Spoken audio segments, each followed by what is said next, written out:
Alors, tout d'abord, l'indice du podium de la relation client 2021, la note est de 6,6 sur 10, très très stable par rapport aux 2 années précédentes. Mais la stabilité, je crois, dans le contexte que nous traversons, est un challenge en soi. En effet, le contexte de crise, le confinement des consommateurs, une accélération majeure de la digitalisation, mais aussi la remise en cause du fonctionnement lié aux gestes barrières, a rendu effectivement compliqué le fait de pouvoir stabiliser la satisfaction des clients et de maintenir le lien.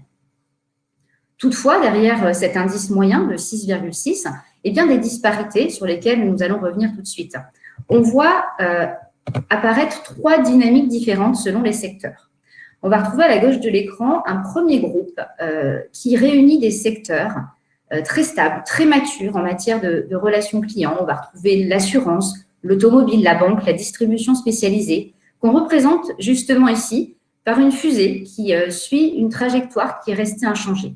Ce que reconnaissent les clients de ces secteurs, eh bien, c'est qu'ils ont effectivement une maturité en matière d'expérience client, mais qu'ils ont aussi très bien su s'adapter à l'impact de la crise sanitaire. Un deuxième groupe à la trajectoire, on va dire, plus incertaine, avec un peu moins de maturité, en tout cas des modèles un peu plus fragiles ou questionnés selon les acteurs, pour lequel on peut voir pour certains acteurs de grosses tendances à la baisse. Ce groupe-là réunit le secteur des transports, des entreprises de services ou de l'immobilier, qui malheureusement n'ont pas toujours pu en fait bien s'adapter à la crise et à l'impact de cette crise sanitaire. Enfin, troisième et dernier groupe, et on va retrouver la grande distribution et les services publics, qui sont des secteurs avec des résultats en tendance à la hausse. Alors en effet, ces secteurs-là, qui pourtant ne sont pas reconnus forcément les plus matures en matière d'expérience client, ont été mis à l'honneur dans le contexte. La question qu'on peut se poser, est-ce un phénomène tout à fait conjoncturel ou potentiellement le début d'une nouvelle ère que nous avons présenté justement par cette petite rampe de lancement? Alors, un élément de réponse sera sûrement la capacité de ces entreprises et établissements à maintenir dans la durée un très bon niveau de performance sur les critères prioritaires des Français. Vous les voyez ici au nombre de 5, la personnalisation, l'effet de surprise, la co-création, la fidélisation, l'expérientiel, cette capacité à faire vivre des expériences en dehors d'un moment de transaction. Tous ces critères sont sur le registre de l'émotion. Et c'est ce qu'il faut retenir, même en temps de crise, quand l'exécution a été très, très bousculée, très challengée.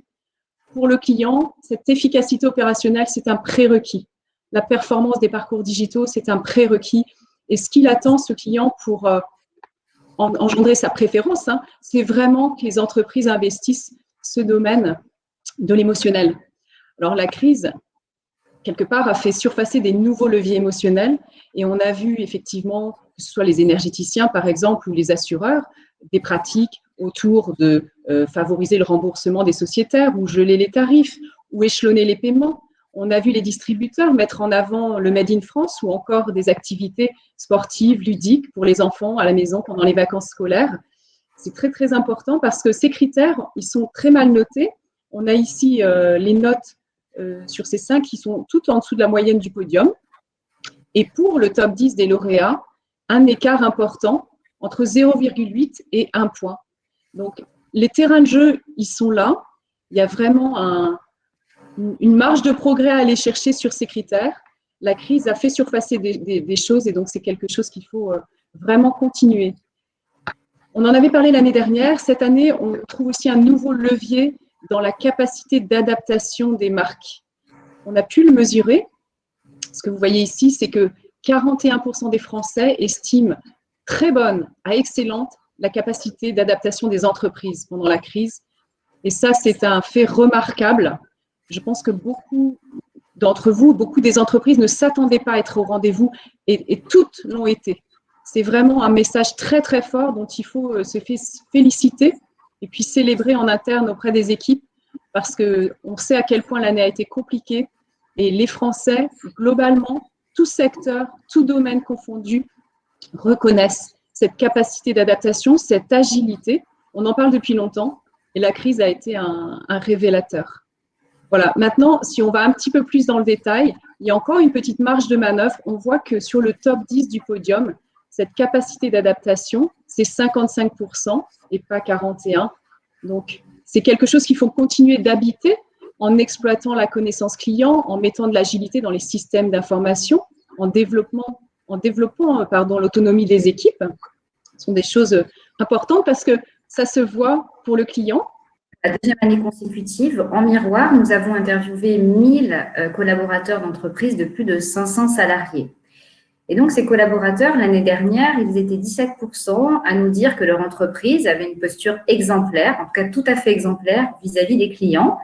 Alors, les efforts qui ont été remarqués par les clients sont aussi remarqués en interne, puisque cette année, ils sont 20% des collaborateurs à estimer que leur propre entreprise a une posture tout à fait exemplaire.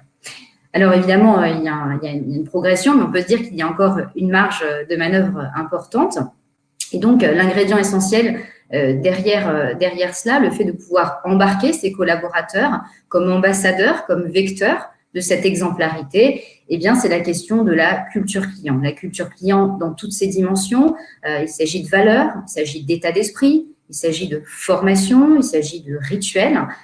Et justement, on se disait que c'était important de pouvoir tangibiliser, évaluer, suivre la progression d'une culture client.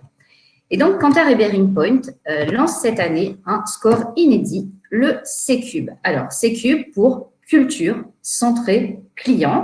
Donc, l'objectif de ce score, évidemment, c'est d'évaluer la culture client.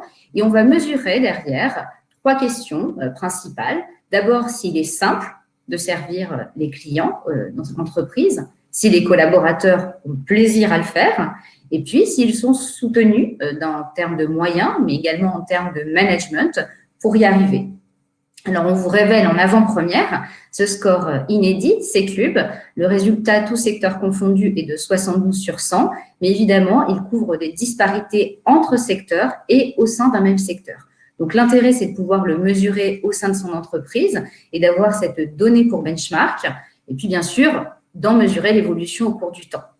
Le 8 juin, donc, un webcast dédié à la problématique de la culture client reviendra sur ce score C-Cube, mais également sur les bonnes pratiques en la matière.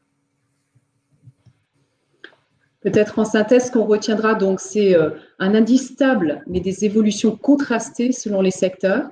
Les leviers de performance, toujours sur ce pilier de l'émotion et aujourd'hui de l'adaptabilité, de l'agilité. Comment on crée cette proximité à distance aujourd'hui, mais aussi dans la durée et à l'échelle.